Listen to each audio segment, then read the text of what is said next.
Welcome to A Double and Dice with your host Kim. and Jocelyn. Pour your favorite beverage Pull up a comfy chair. because we are ready to roll. Welcome to episode 77 of A Double and Dice. And today, well, I should say Happy New Year first because this is our first episode of the new year. Happy New Year! 9 days ago.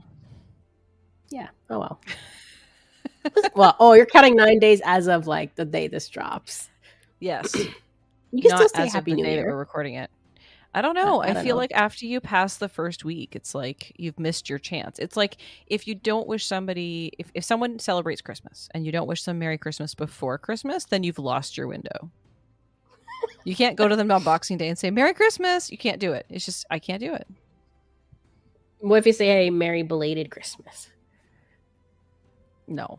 Okay, what if you're still celebrating Christmas after Christmas?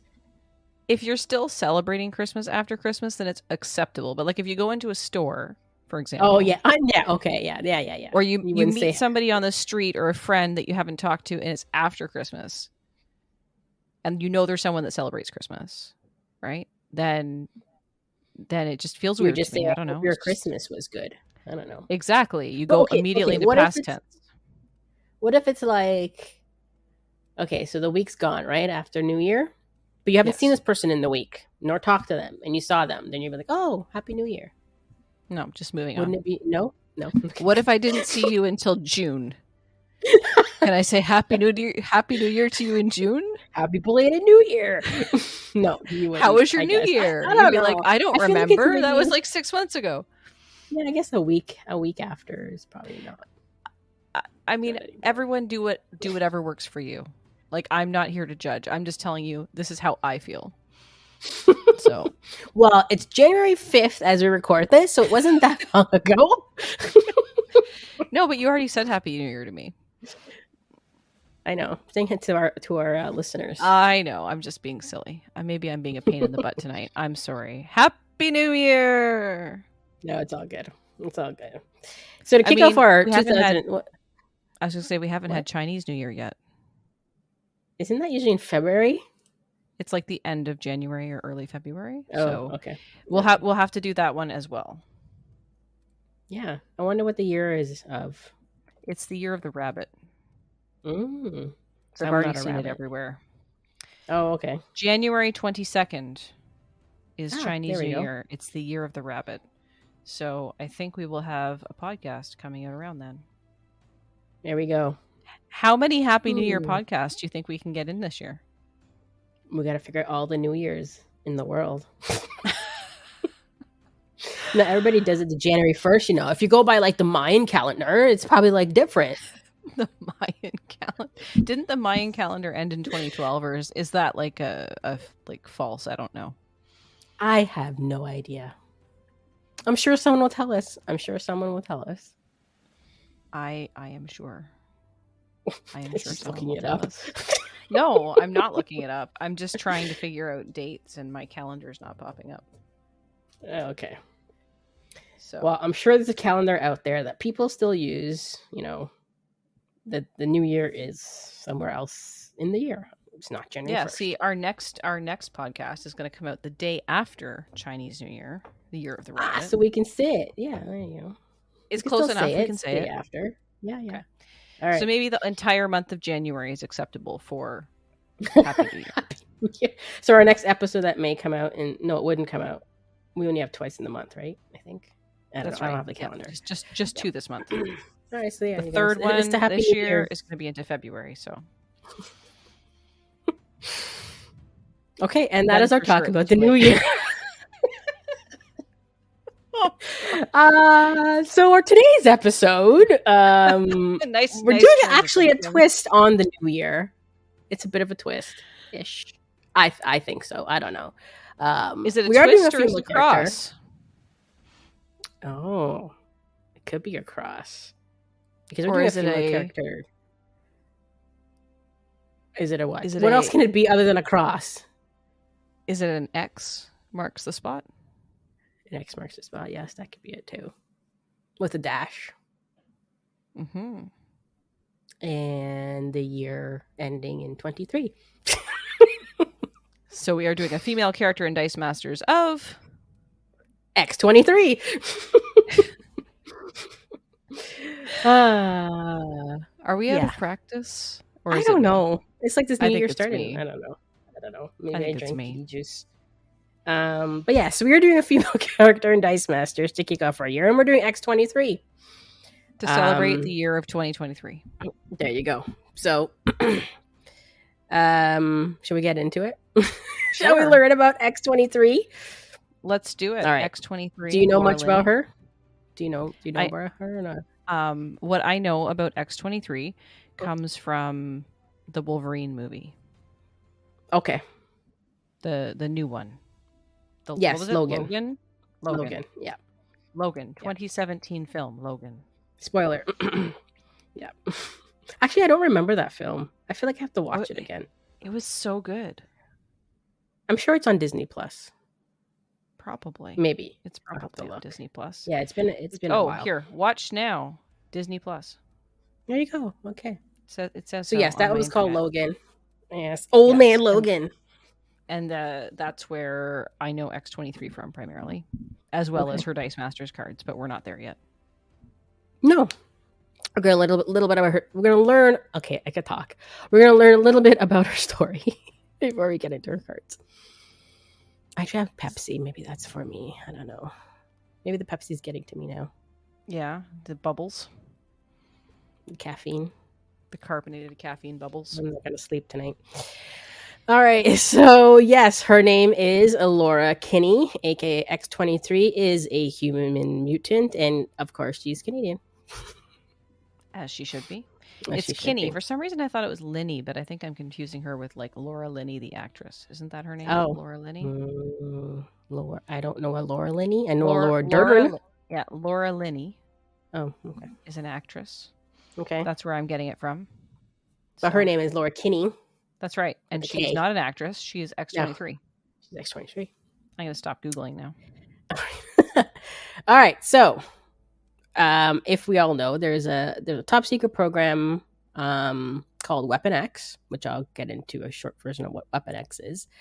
So they were pretty much trying to replicate this.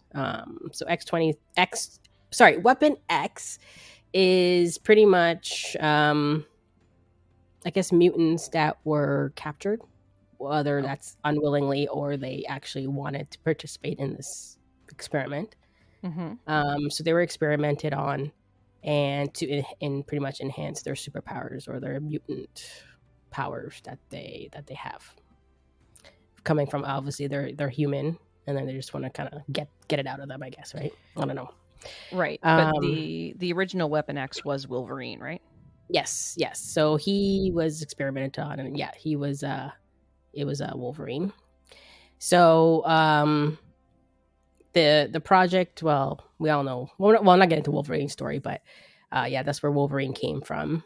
So the project took a new direction under a doctor by the name of Martin Sutter. Mm-hmm. And he recruited another doctor, mutant geneticist. There you go. Dr. Sarah Kinney, to develop a clone of Wolverine.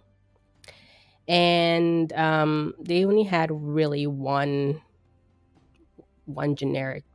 genetic sample from him, I guess, and it was a bit damaged, so they were having some trouble getting the Y chromosome to attempt to clone another Wolverine. Gotcha. So after 22 attempts they tried, Dr. Kinney proposed that they try a female clone. And she was pretty much denied that request from Dr. Sutter. But, women, she did it anyways. There's nothing wrong with having a mutant killing machine that's a woman. Women can do anything a man can. Yep, exactly. So she never listened to the doctor and decided to go ahead and try to create a X chromosome actually after she was denied. Not So to. how could they only have one genetic sample that was damaged? I don't know. Because I don't know. like, Maybe there's a whole thing in this story about the Weapon X story that I didn't really look into, but I'm sure there's probably something out there. but I mean, like, our stuff, like our DNA and everything, it's in everything, right? Like, and Wolverine's out there hacking and slashing and bleeding and healing. You trying to tell me they only had one damaged genetic sample? It's a bit of a thin plot line, Kim. Yeah. So I'm sure. Again, I mean, someone can tell us. Yeah, Maybe there's a whole story about this. Maybe Wolverine went in, destroyed everything of his and wore a mask suit or something like that. That I could see 100%. I could see Wolverine he was in one of those destroying suits, all of his samples so that they Yep. can't make somebody like him, because I don't think he's very happy. No. So after 22 failed on the 23rd attempt, she produced a viable X chromosome. And because she did that, the Dr. Martin Sutter actually said, you know what, let me rethink this, and allowed her to continue, even though he had denied her. So there was some resistance from another doctor who was a protege from Sutter's protege. So again, Dr. Martin. His name is Dr. Xander Rice. Mm-hmm. Okay. I don't know these doctors really or whom they were, but so Sutter had raised, I guess, Mr. Xander here after his father had been killed by a very mad, as you can say, Wolverine at the original Weapon X facility. So I guess, I think that was actually part of one of the X-Men movies, wasn't it? Probably. Yeah. Well, he went and destroyed in the facility or something like that. So I have recollection. So his father had died from Mr. Wolverine. So he's a bit, I don't know, revenge. Revenge. Sure.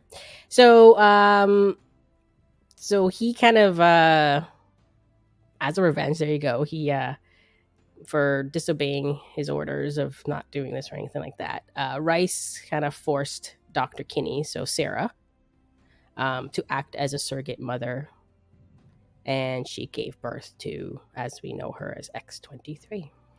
Well, that is awful. So she was kind of forced to carry this baby. Mm-hmm. They couldn't have just done it in like a clone chamber. No, we're gonna impregnate you with this mutant. Because I hate you. Yeah. That's awful. I think this Dr. Rice has some feelings inside of him. He's got some issues. Yeah, issues. So poor X-23, raised in captivity, was trained obviously to be a weapon. Mm-hmm. And Dr. Sarah Kinney, did her best to make sure she was kind of raised more on, human life than, a weapon to kill, right? Right. But her efforts were pretty much appeared to be more in vain, right? I guess she didn't really have much of a impact. Being around, but not really. Yeah. So maybe we were wrong. Maybe. So after about 7 years, Rice, so Dr. Xander Rice, had X-23 subject to a radiation poisoning in order to accelerate her mutant gene, and that pretty much forced her to for her claws to pretty much come out, to extract her claws and coat them with adamantium. Adamantium claws. Yeah. This sucks. So forced it out of her, and then pretty much I think put it, like, after coating it, put it back in her. So yep. So she had these crazy claws. Also, Mr. Rice, as lovely as he is, created something called trigger scent. Do you know what that is? I would assume it's something that triggers her to attack or something. Yeah. So it pretty much drives X-23 into a murderous rage when she kind of detects it. So trigger sense is also called trigger 42. It's like a green. Oh my gosh, a green liquid. Green linguine. So it's a green liquid which controls X-23, and she was kind of tortured into reacting to it. So try to get her to, so when she detects it, she knows, like she goes in this crazy thing, right? By a combination of waterboarding and electric shocks to try to get her to, they conditioned her, basically. Yeah, they used torture to condition her. Yeah, that's so whenever she smelled it, she would pretty much go into this rage of attacking and murdering anything, I guess, around her, or what she's told to go kill or whatever it may be. And she can't hold back from it. So whether she wanted to or not, she pretty much had to do it. It's been ingrained in her at this point. Yeah. So Sarah, aka X-23's mom, one day Kanha let her out of being captive and had asked her to find her niece, Megan, who was abducted by a serial killer, unknown whom. So she kind of smuggles X-23 out of the facility to go and rescue her niece, Megan. So X-23 did track down the person who abducted her in an apartment, pretty much kills him and frees Megan. And Dr. Kinney, Sarah, I guess the facility found out about this, that she let her out, so she got fired, pretty much, and was escorted out of the base. Which is actually easygoing, I would think. But I mean, but she comes up with the way to do the clone. Yes. And then is forcibly has to carry it as a surrogate woman, a surrogate mother, birth it, treat it like her own, watch it get tortured, and then uses that to save her niece. Yeah. And then she gets fired. Yep. Now, before she actually, leaves the facility, okay, back to Mr. Rice. Tried to persuade the other doctor, so Martin Sutter, to kind of hand over the program to him, so it's like pretty much solely his. And then pretty much secretly ordered X-23 to kill the Sutter family, which sadly she does. She does kill him and his wife, but didn't kill their son, Henry. She did not kill him, let him go. I looked up Henry. I don't think he was anybody special that we would know of. Like, you know what I mean? Like a mutant or a superhero. You know what I mean? So what I've read through really quickly, I don't think he was really anybody. I'm air quoting special. Okay. So she just killed him, the wife, and let him go. So before, now the doctor, Sarah, Kinney left the facility, Rice had told her or revealed to her that there was a room of all these incubation pods, which were pretty much X-24 to X-50, all female. And I guess before she had left, he showed her this. She wrote a letter to her daughter, Laura, assigning her one final mission, was to destroy these pods and kill Rice.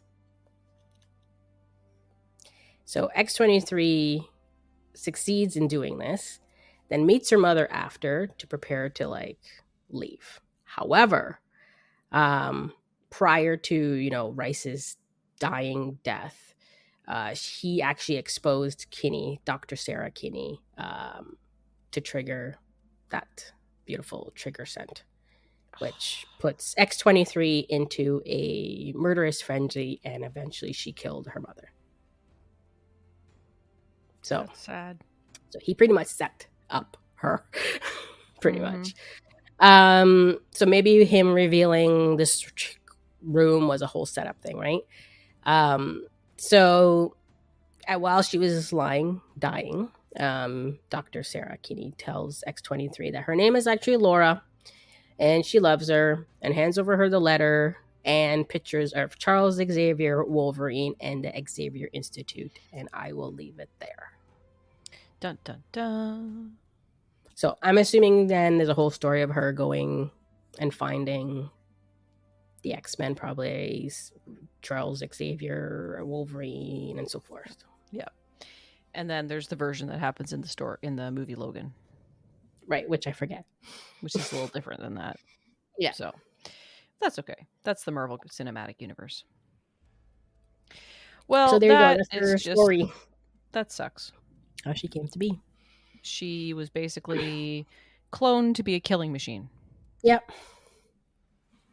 And they had a lot supposedly lined up as well.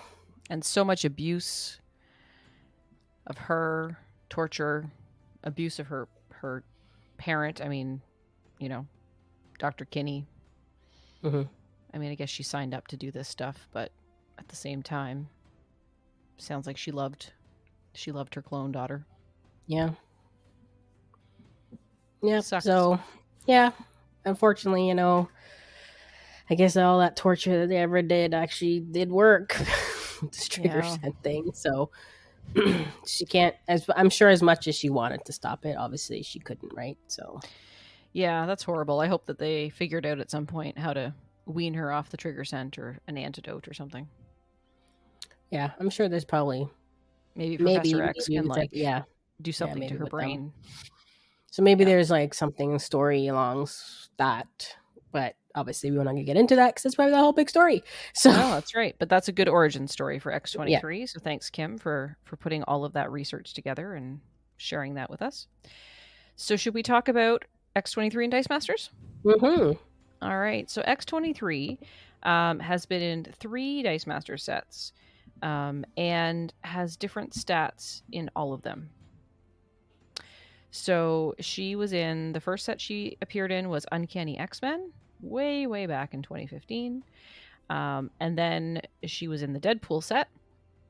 And then in the X-Men First Class set, there was one X-23 card, Cosmic X-23, which was a super rare from the What If series. So let's talk about her cards and what they do. So let's go into the Wayback Machine and let's talk about X-23 from Uncanny X-Men. So in Uncanny X-Men, we've got a common, an uncommon, and a rare.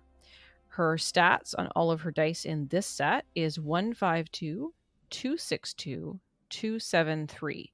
So very strong attack stats, very weak defense. So it seems like she's very, it's very similar to Wolverine stats when you look at a Wolverine die. High on the attack, low on the defense, which feels kind of weird because he regenerates. She regenerates. Yes. Right? So it feels kind of weird that the defense is low. But anyway. So her common is called the Scent of Murder, which sounds like the trigger scent 42. Right? And very straightforward text. No debate here. X-23 cannot block. Interesting. So she's a max 4. She's a fist energy. No affiliation. And she just can't block. So no reason to keep her around in your field. Just throw her at your opponent. Yeah. Whenever you field with her. Right? Yeah. Just because she can't block. So no point in keeping her around. Just send her through. Because she's Scent of Murder. She just wants to attack. Yeah. So that I would see as something that would pair well with something that would make her unblockable by your opponent. So they can't block her and she can just force her damage through. Right? Her uncommon is titled Assassin and is a 6 cost. So the uncommon is when X-23 attacks, choose a fist or bolt character. That character must block her if able. So of course, same stats, fist, but 6 cost. And she's sort of tied to fist and bolt characters in that. So if your opponent has a fist or a bolt character, choose one. That character must block her. I don't really like these types of abilities generally, Kim. I don't know how you feel about them. Are you forced to choose that though? I guess so. Does it have to be a it doesn't fist? have a May. So choose a Yeah. fist or bolt character. That character must block her. So, I mean, I guess when Uncanny X-Men was out, and I'm not as familiar with the meta at the time, but I think there was some pretty big fist characters that were around that were popular. So if you could force one of them to block her, you might be able to KO it because you've got pretty good Probably. attack stats, Yeah. right? So, but I don't like these things that force a specific energy type because I find that they're too narrow. I mean, in this particular case, she's got 50% of the energy types, fist or bolt. Yeah. But what if your opponent's running a mask team, right? Or a shield team? Then her forcing of the blocking doesn't really apply. So, and 6 cost just seems like a lot. Yeah. That should at least be honestly a 4 or 3. Yeah. Because you're hindered. Definitely. And then her rare is Killing Machine. So how do we feel about all these subtitles here, Kim? I think it fits her bill pretty good, actually. Okay. Based on her story. So her rare is a 5 cost fist, and it says X-23 must attack if your opponent has a character of cost 5 or higher fielded. And she gets +1 defense when attacking. Interesting. I guess another hinder. Yeah, protecting piece there. Quite frankly, if I was going to pick one of these, I'd probably go with the common. Yeah. Just throw big stats at my opponent and hope it sticks. Yeah. I mean, it's a 4 cost, so you can buy probably a couple of her. Yeah. Yeah, and Uncanny X-Men was the set which introduced the Professor X Global, right? So there would be easy ramping. Yeah. Easy ramping. Yeah. Cool. Yeah. So that's Uncanny X-Men. Do you want to take us through the Deadpool set, Kim? Sure. So she has 3 cards in a Deadpool set. She's got a common, an uncommon, and a super rare. So no rare. Yeah. No affiliations on this one. They're all actually 5 cost, and her stats in this set is a 142, 253, and a 374, which by 1 it looked like it changed. So it was a 5-2 before, the 4-2 now, 5-3 and a 5-3, but it was a 6-2 before in her level 2. Mm-hmm. And then a 7-4 and a 7-3. So it looks like her level 2 changed the most there. Yeah, and she seems to be getting perhaps closer to a typical Wolverine die here. Yep. So her common is called Created to be a Weapon. Apt. So she has Regenerate. So Regenerate is you re-roll her die when it's KO'd. If she rolls back a character phase, you put her back in the field as what she rolled. But if it's an energy, she stays in the prep. That's right. And she also has another ability here. If X-23 regenerates successfully, draw a die and place it in your prep area. So she regens and she brings friends. Yep. That's pretty cool. Yep. So you can prep a die, which is not too bad. Her uncommon is called Trigger Scent.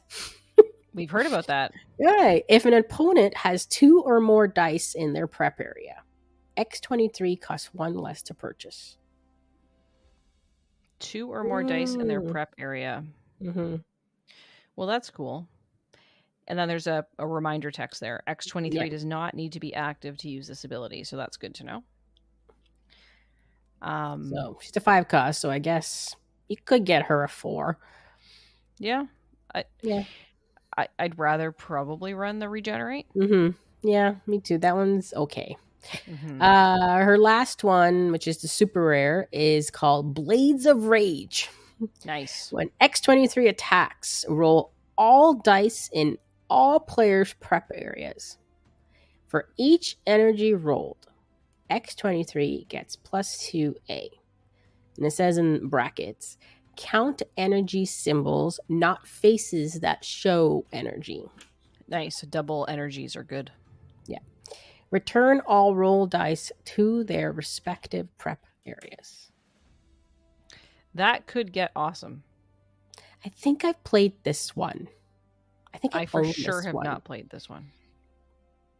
Or do I still own this card? But I feel I've played this one before. It's almost like you have to build a team that gets you a lot of dice prepping. And hope that your opponent does it too. And then when she attacks, she can get buff, and you could put like an unblocked or overcrush on her or something. Yeah, for sure. That's an interesting one. I think the 5 cost is effective. Of course, you've got to have a bunch of prepped dice. But, you know, we're always trying to prep dice, right? We're always trying to churn our bag and prep as many dice as we can. So I could 100% see that being effective. Yeah, it's an interesting and one. And I can see you like it, Kim, because you like to roll dice for random effects. Yeah, I would pick this one and probably her regen one is probably the 2 best ones here. Yeah, for sure. And then there is her super rare from X-Men First Class, which is Cosmic X-23. So this is like a what if-y type character. 4 cost, 4 energy type. So first off, she's a max 1 because she's a Cosmic X-23 what if super rare. You may not use question mark energy to purchase this die. This text may not be ignored. So you have to have a bolt, a fist, a shield, a mask to purchase her. When Cosmic X-23 is blocked, deal damage equal to her A to all character dice declared as blockers. Is that blockers in general or to her blockers? Deal damage equal to her A to all character dice declared as... No, I'm thinking anything that was declared as blockers. I agree. Will take damage. Yeah. And then on her burst face, which is her level 1, also deal damage to the opponent. So if she is on level 1, she's blocked. She's going to deal 3 damage because she's a 1/3/3 on her first side. 3 damage to your opponent, 3 damage to every character that has been declared as a blocker. And that would be before anything else occurs. So if you block with a sidekick, oops, that's KO'd. But you have that weird timing window, right? Like once blocked, always blocked. Yeah. So unless you have a way to give those dice overcrush or something like that, it's not going to get through. And her stats on this die, as we mentioned before, they're all different. 1/3/3, 1/4/5, 2/5/6. And this one is different and is more defensive. I'm wondering if, like, you would want to spin her down for this. Probably. I mean, it depends what you're trying to KO. Right? Or if you want to, you know, if that 3 damage is going to get through to kill your opponent, like, it almost feels in a way kind of like a breath weapon. Although breath weapon happens before blockers are declared. Right. Yeah. Breath weapon is, if you have something that's breath weapon 3, you play 3 energy when you attack, and you deal 3 damage to your opponent. You do 3 damage to all opposing characters, and then blockers are declared if anything's left. If anything's left. It's interesting though. I would try it. I have this one. Or is it this one that I have? I'm confused which super rare I have. I don't know if it's this one or the Blaze of Rage one. I for sure have this one. I for sure have the Cosmic X-23.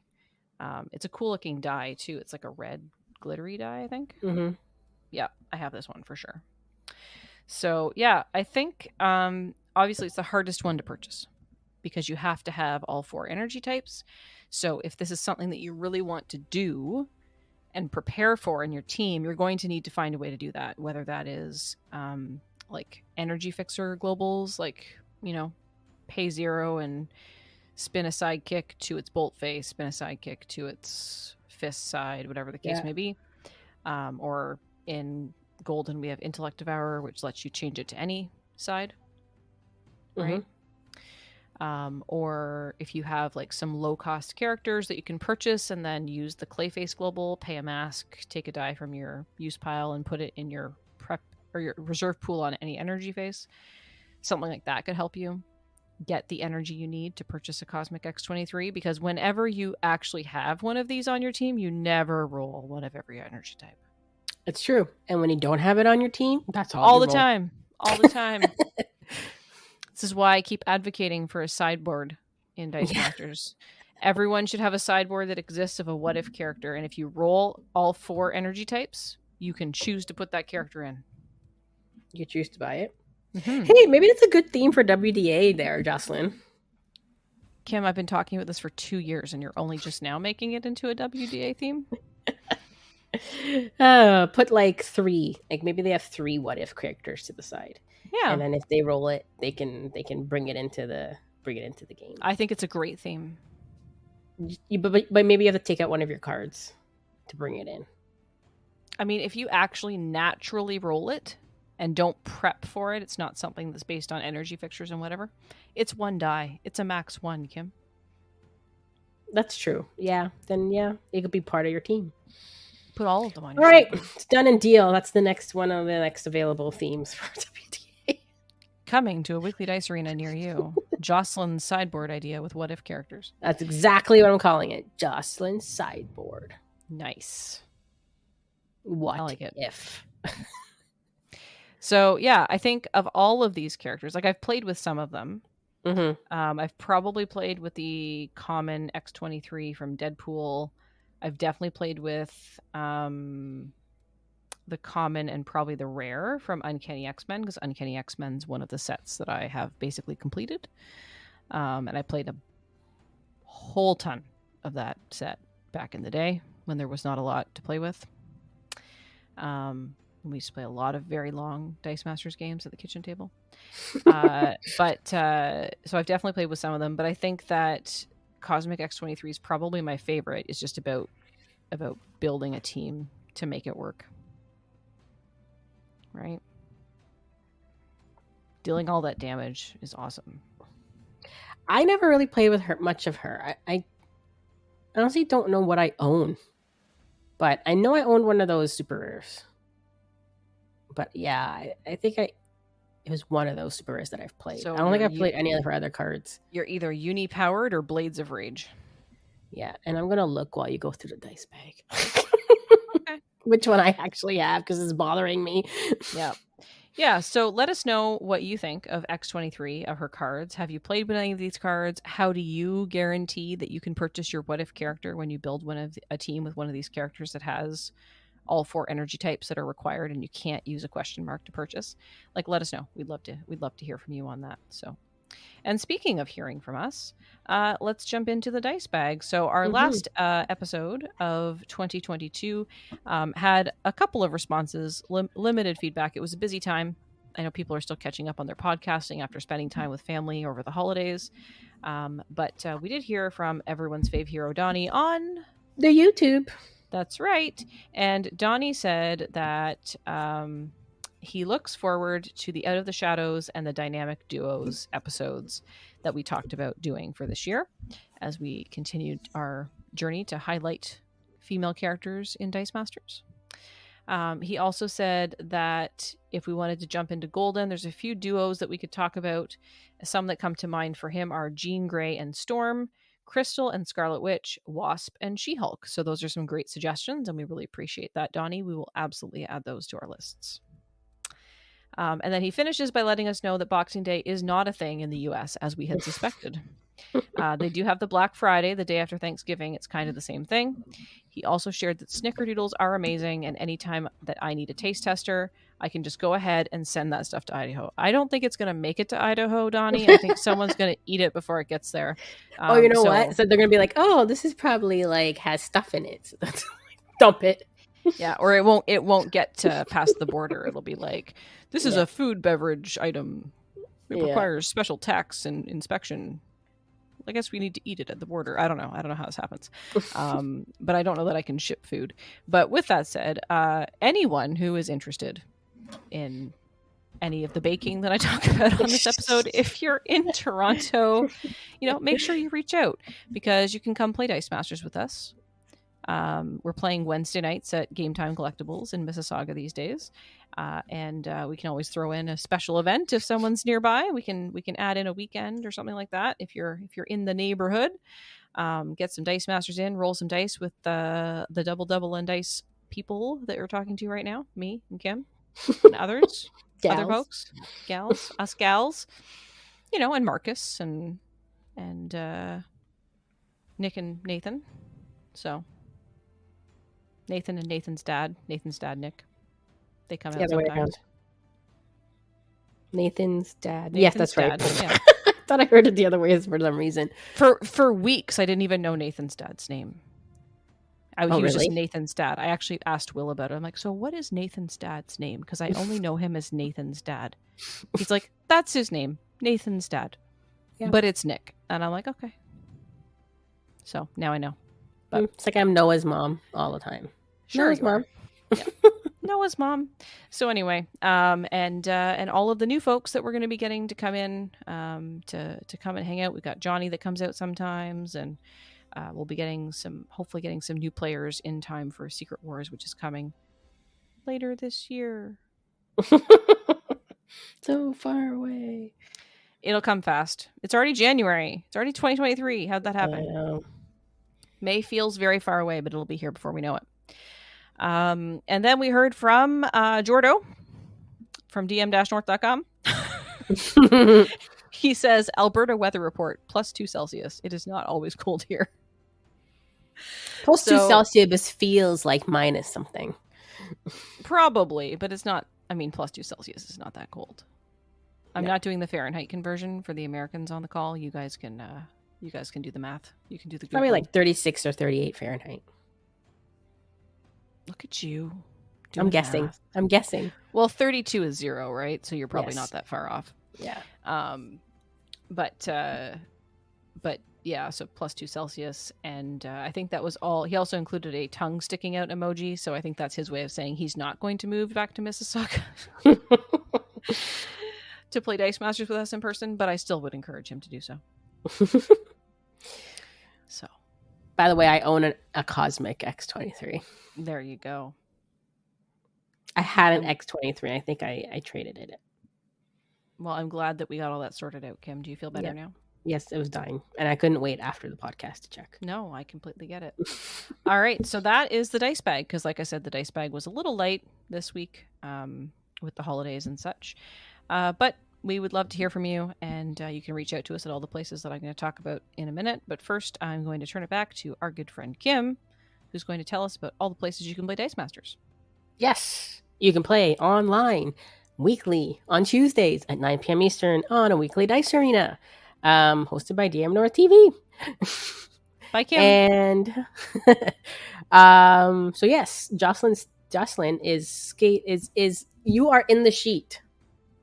I'm in the sheet for January 31st. That theme will happen. January 31st. That theme will happen. Jocelyn's sideboard.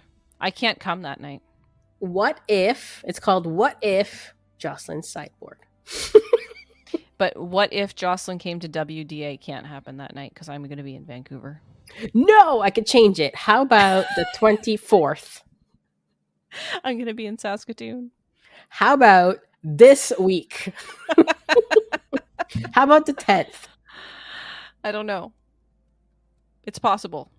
Because the 17th we'll be practicing for the Breath Weapon X5, which I'll get to in a second. Okay, well, Jocelyn's sideboard, the weekly Dice Arena event, date to be determined. Let's go with that. All right. Okay. But I put it in for the 31st, but we can change it. Because I had a blank for that one. So, yes, come out and play in weekly Dice Arena because it's all based on themes. And we mix up modern and golden and competitive and casual. So, it's always a fun time. Yes. At the weekly Dice Arena. Why is my screen looking weird? My screen just looking yellow. Like it went into like night shift or something. Sorry. No so Breath Weapon X Fest 5 is coming up on Saturday, January 21st. So that is not too long ago. Not too long. 2 weeks. In the future. 2 days. When this podcast lasts, it'll be a week and a bit. 5 days. So it's coming up and it's going to come fast. So if you haven't signed up or you're thinking of playing or whatnot, you can visit breathweaponx.wordpress.com and it has all the details. Plus in the show notes, there is a link there as well that you can check out all the details. And it's affiliated less than 8 characters, I think. Yeah. So any affiliation that has less than 8 characters is eligible for that team build. Yes. So no X-Men. No villains. No X-Men. Absolutely no X-Men. No villains. Can you imagine? Less than 8 X-Men. No. No. So doesn't you get exist. to use the underused affiliations. So that'll be a fun one. I think, Kim, you're participating in that one. I am. I've picked my affiliation. And your dice bag is fixed, so you're good to go. And my dice bag is fixed. For real this time. Yoshi dice bag. Yeah. You want to tell them that story? This funny story. So my dice bag, I have a Yoshi dice bag. I don't know if you've ever seen it on camera or not. Jocelyn re-stitched it for me because it came out. And then I was playing it and the stitches came out again. So Jocelyn fixed it again. Now let's just be clarifying here on the workmanship, because this is not the type of workmanship that I typically do. This is a pre-generated dice bag from somewhere on the internet that I retrofitted for you. Yeah. And in trying to retrofit it, I was struggling a little bit with some of the seaming and making sure the sizing was worked out. So it part of the seam, it didn't quite take, so I fixed it, and then it didn't take again. So then I was like, F this. We're taking the whole thing apart. Did We're you really? starting over. Yeah, I took the whole thing apart and I started over. Wow. And you had to make it shorter probably, right? Because it's a taller dice bag. It's still a very tall dice bag, but I did make it slightly shorter in order to make sure I could get the seam to take this time, because it was just around the sizing. So I'm much happier with it now. But this is the type of quality work you can expect from me, and that I am determined to make sure that it's correct and will not let someone play with a dice bag that has a hole or a seam in it. Yeah. By the way, this was a flat dice bag that turned into a flat bottom dice bag. So that's right. I turned it into a typical rounded bottom dice bag, and there was much seamstressing involved in this. So. Testing her skills, people. I would much rather sew a round bottom dice bag than a typical dice bag. Well, I gave you another task. I gave her another task to do, which was flat dice bags, no bottoms. Typical and ones that don't have you love that one too. Oh my gosh! Like, it should be easy to make a simple drawstring dice bag, but can I tell you, I was not happy with any of the designs. It took me quite a while before I got there. So, anyway, and here I thought it was just, you put two together and you just stitch it up to sides and you're done. Nope. No, it's a little more complex than that. However, they are beautiful dice bags, are they not, Kim? Yeah. Did you take a picture of them? No. Okay. I think I took a small picture and sent one to you. And I think I took pictures of the rejects and sent it to Rob and said, how am I doing this? Why is this so difficult? Mid project, but yeah. So anyway, so where can you we got off dice bag track. Well, if you need a dice bag, Etsy.com/shop/JoceStitch, JOCE Stitch. And the store is open and new fabrics are available and lots of great stuff. So if you're thinking about getting a new dice bag before Secret Wars or before what we hope is the upcoming competitive Dice Masters season, now is the time to get on my docket. Because you might have just heard that I have a bunch of travel coming up. Because I can't come to Weekly Dice Arena for a couple of weeks. I mean, I don't typically play, but if you're going to play my format, then I'm going to try and be there. All right, you give me a date that you're available on a Tuesday, and we will. It's mostly because I don't play because I can't stay up that late. Is the problem. Well, you can play like one or two games. You can totally drop. I know, but I hate doing that because then I always worry that someone's going to get left out and get a bye and whatever. No, because then who's the filler? Me. I will fill in for you, as I fill in for all that to make it even. Or if it is even and figure it out. You know what I mean? So yes, we'll figure it out. We'll figure it out. But yeah, it's a great time, and I wish I could play more, but I'm not a nighttime person. I'm a daytime person. I'm a morning person, so it doesn't always work for my schedule. Anyway, with that said, Breath Weapon X-Fest 5. Kim's got a dice bag. Do you need a dice bag? Let me know. I can help you. And what else is coming up, Kim? Is there anything else coming up? No. Okay. Nothing yet. We haven't resumed dice socials for the year. Well, we're supposed to have one this month, I guess. I think it's going to be difficult because with Breath Weapon X Fest. Yeah, I think it was slated for the 28th, but we'll see. Yeah, maybe we pause on it this month and reconsider. So, anyway, but we'll figure it out. And so Weekly Dice Arena every Tuesday, and find your local game store that's playing Dice Masters in person. And if you're out our way, you can visit us at Game Time Collectibles in Mississauga on Wednesdays at 6:30 p.m. Eastern Time. Is that all the places, Kim? I believe so. Excellent. So on that note, we want to hear from you. You've heard from us a couple of times telling you that. Maybe 76 episodes before this, and about 14 times on this episode. So you can reach out to us in the following places. You can send us an old-fashioned email at tripledpodcast@dm-north.com. You can find us on Facebook, Twitter, Instagram, and TikTok at dmNorthTV. You can find us on our website, dm-north.com, and leave a comment on our episode post. You can join our Discord channel, dmNorthTV, which the link will be in the show notes, and you can message us directly there. We have a Double and Dice podcast convo channel in the Discord. On Discord, you can also at us. Kim is at SuperK, and I am at JoceStitch, JOCE Stitch. And you can find us on YouTube at youtube.com/dmNorthTV, and live gameplay, including board games as well as Dice Masters and maybe Marvel Snap, who knows, at twitch.tv/dmNorthTV. So until next time, on a double and dice.